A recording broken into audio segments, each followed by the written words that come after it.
Hello, everybody. Hello, family. Hello, friends. Hello, colleagues. I wanted to send this 2023 New Year's message to you. Let's make 2023 a great year. So, this is my annual message I put out. And again, it's kind of the same theme. This year, I'm calling it, is it a resolution or are you going to have a revolution in your life?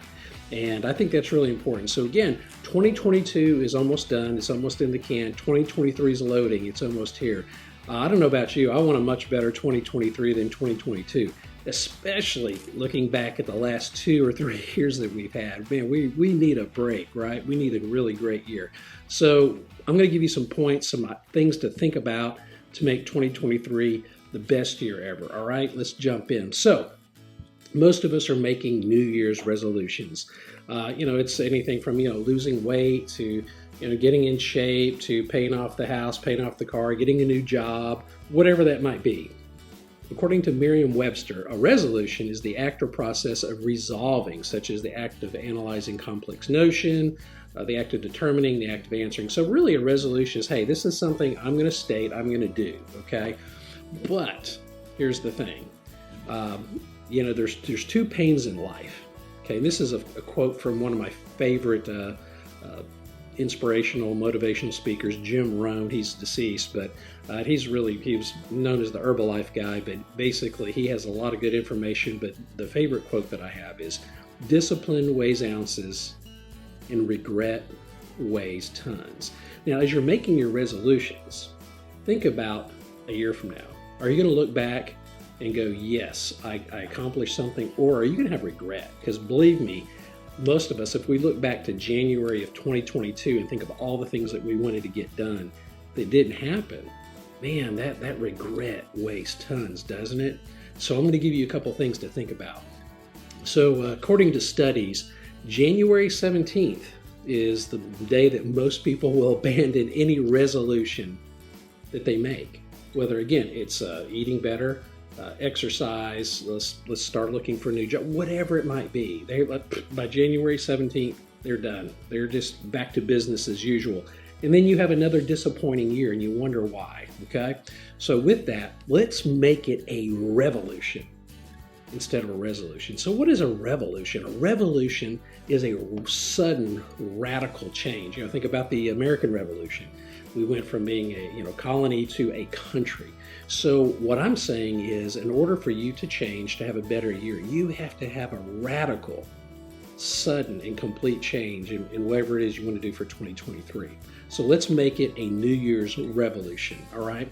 So here's the thing. Resolutions are not inspiring. Yeah, I want to lose weight. I want to do this. I want to do that. It sounds great. It sounds great at parties. It sounds great. I'm going to tell my family, I'm going to do this or do that. But really, they're not exciting. So here's 4 things that you can do to actually make a revolution or make a change in your life. So the first one is you got to create a vision and you got to make it compelling. So vision has the power to pull you into the future, to pull you through the tough times. For example, let's say, hey, I just want to lose weight. Man, that's a great goal. I want to lose weight for my family. I want to lose weight, so I'll feel better for my health. That's great. But is that a strong enough vision to pull you through? Maybe you got some bad news. Maybe the doctor says, if you don't lose 30 pounds or 40 pounds and quit smoking and all that, you're going to die. Okay. Boy, that is a compelling vision to pull you through, that you've got to get in shape or die. Or maybe you've got that 20th, 25th, 30th, 40th, or 45th, or 50th high school reunion. Now think about that. Say, I want to lose weight. But what if you had something more compelling to kind of pull you through that? Like, hey, I'm going to walk through those doors at the reunion, man. I'm going to, maybe it's revenge body from, all the abuse you took when you were in high school. I don't know. So, but again, what are the reasons for that vision? That's number 2. And again, those are the things that will get you through the tough times. So again, the reasons are, I'm doing it because if I don't do these things, if I don't get in shape, if I don't cut out the sugar, the alcohol, the cigarette, or whatever it is, I'm going to shorten my life. I'm not going to be here for my kids and grandkids. So you have to have something that is pulling you through, or something that is pulling that vision and keeping that vision alive and at the front. Again, more than just a resolution, I want to lose weight.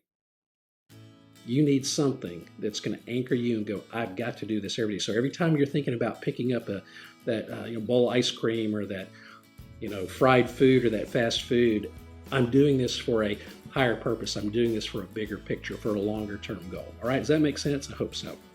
Right, so number 3, you have to raise your standards.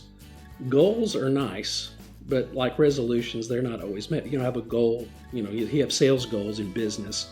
Those aren't always met. But a standard is a must. A standard is non-negotiable. And so we say, hey, it's musts versus should. I should work out or I must work out. I should brush my teeth or I must brush my teeth. I should pay my mortgage bill. I must pay my mortgage bill. You see the difference? Because if you decide, hey, I'm not going to, pay the rent this month, okay, I should, but I'm not going to. Well, guess what's going to happen? You're going to get evicted or lose your house or lose your apartment.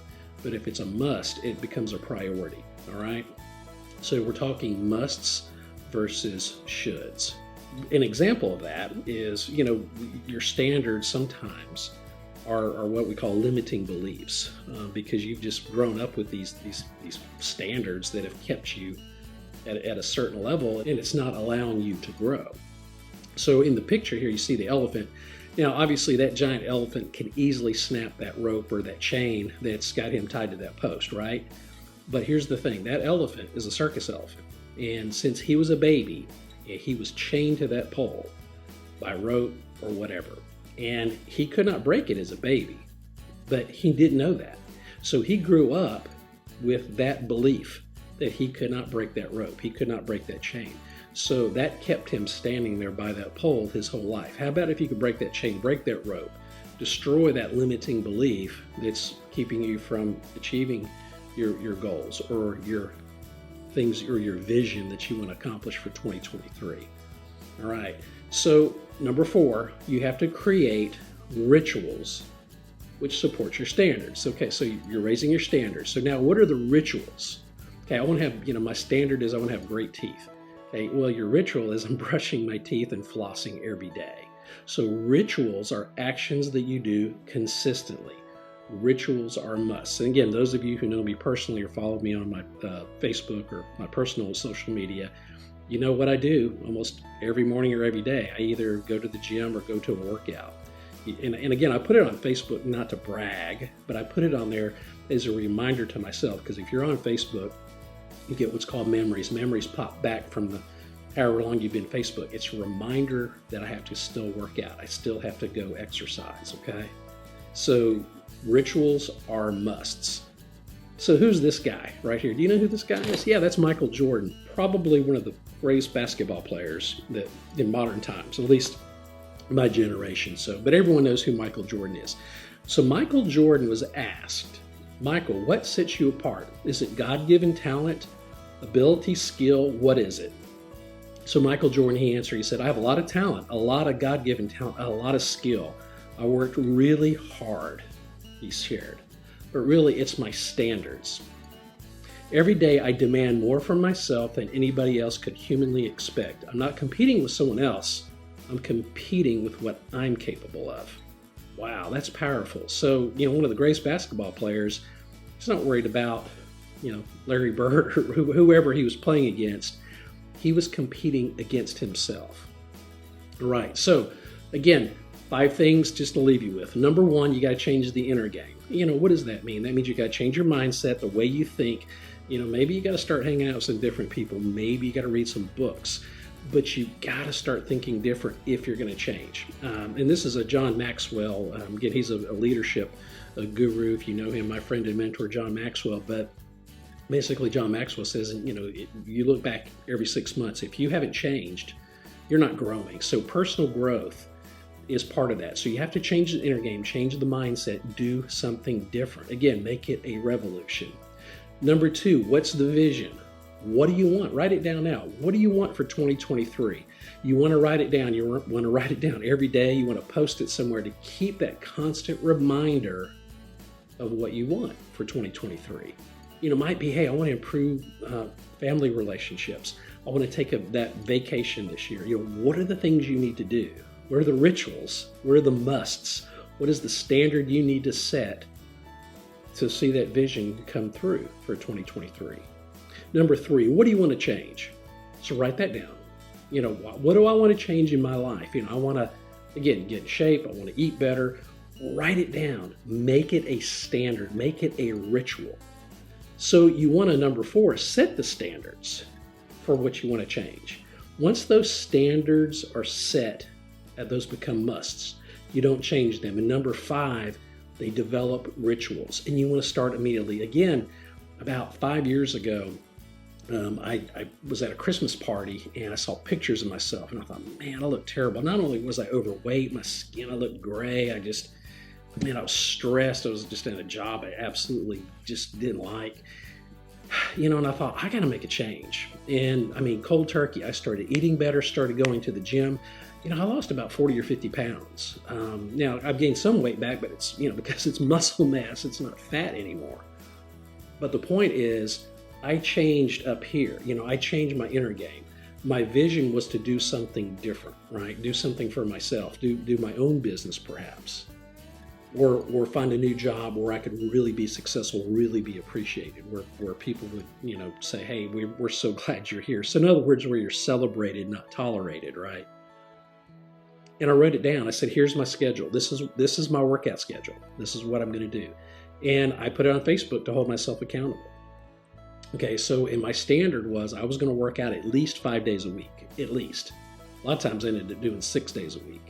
I even did that through COVID. Actually, COVID made it easier because I was at home. But the ritual was that alarm clock goes off at 3:45 in the morning.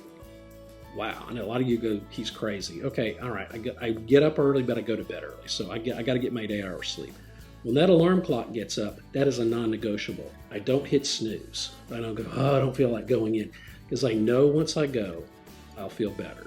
And if I feel better, and if I do it on a consistent basis, physically, mentally, emotionally, spiritually, all that, you feel so much better. So that's my ritual. My ritual is I get up every morning, on the days I don't work out, at least 5 days a week, and I either work out at the gym or work out here.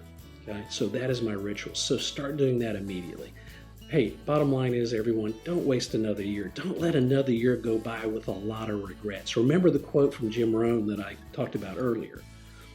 Discipline weighs ounces, regret weighs tons. Let's don't be a year from now, in December 2023, looking back going, I regret, I wish I would have done these things. Because if you start today and you make it a ritual, you set a standard, and you can achieve those goals. That's all I'm saying. So I just want to wish each one of you a wonderful and prosperous new year. And I look forward to hearing, maybe some success stories like, hey, Dan, that really resonated with me. I'd love to hear that. So drop me a line, drop me a note, or drop me a message on any of the social media. I'd love to hear that. So anyway, I hope everyone has a safe and prosperous new year. So take care, and we will see you next time. Bye.